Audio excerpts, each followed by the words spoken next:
we came to Shanghai, at least at the beginning, the only sustenance was from the Jewish Labor Committee. Shanghai was a wasteland, a dirty, deserted, a ruined city.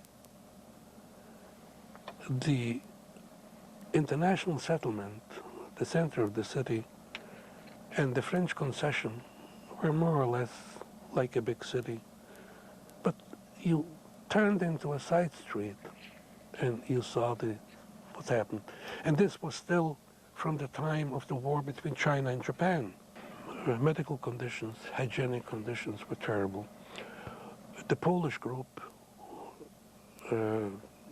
particularly the Bund group that came, we were assigned quarters in a building that belonged to the Salvation Army. They just simply gave the building to us. And the committee, it was a warehouse, or as they call it in China, a godown. They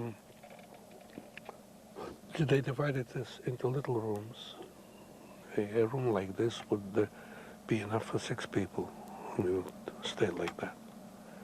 And I stayed there in that room for quite a while.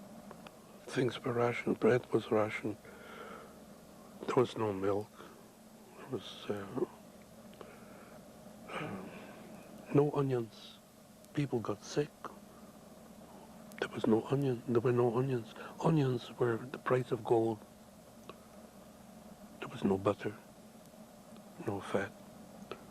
I remember what we used to do is go and buy, what do you call that, fat from a pork? Lard.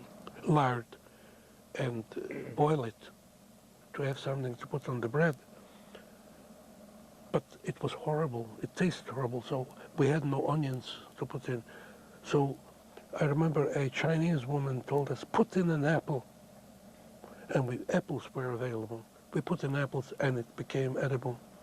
When we came to Shanghai, I found there the representative of the Ort, a gentleman by the name of Rosenbess, was there with his 2 sons and a daughter-in-law. And he had quite good initiatives, and he organized a school to teach people a trade. I was ready. I went and I said I want to learn how to be a locksmith. And I took the course. So, first of all, you go to that school, you have the classes, and you get a meal.